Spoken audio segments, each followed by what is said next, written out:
AOMU8 News starts with breaking news. That breaking news comes from the governor's office. Governor Mike Parson is declaring a state of emergency for Missouri and activating the National Guard. Good evening. I'm Noah Klein. Thanks so much for joining us. Governor Parson says there are events happening in the state that are creating conditions of distress and hazards to the welfare of Missourians. Protests have been taking place in Kansas City tonight and in St. Louis earlier today.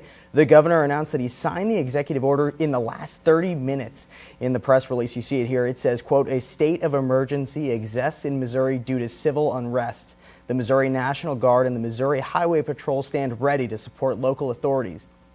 It also says, despite the many peaceful assemblies, there are other events occurring throughout Missouri that have created conditions of distress and hazards to the safety, welfare, and property of residents and visitors in our communities that are beyond the capacities of local authorities. The governor also emphasizes that violence and destruction are not the answer. Let's take a look now at some of those scenes. We'll start to the west of Columbia. Protests are in full swing for the second night in Kansas City. Let's take a look here. They're taking the place near the Country Club Plaza, a shopping district in the city. According to one of our sister stations, KSHB, several people have been arrested. Several roads and businesses on the plaza are currently shut down. Now to St. Louis. This is footage captured by our sister station, KSDK. Protests have been going on since 3 p.m. in Clayton.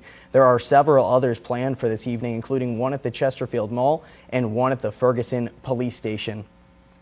Now to Minnesota, where the death of George Floyd happened, sparking the nationwide protests. Protests are continuing in Minneapolis tonight for the third day in a row. Scenes like these happened across Minneapolis tonight as the protests turned violent.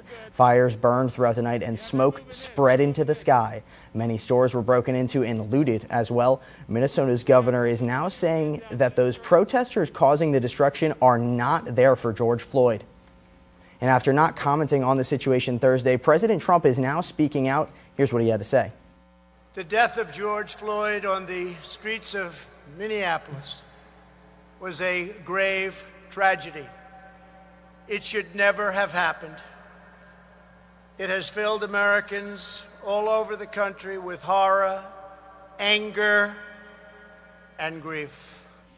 Let's take a look now coast to coast. I want to start on the East Coast. Protests there are growing intense. Hundreds of protesters are filling the streets in New York tonight, calling for justice for George Floyd. Many groups showed up across all 5 areas of the city today, and countless were arrested after multiple reports of violence between police and protesters.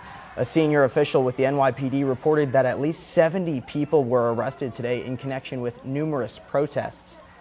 Now to the West Coast, it was much of the same. In Los Angeles, police vehicles were set on fire, sending smoke all over the area. Other vehicles had messages written in spray paint on them, and 2 even had their windows smashed out.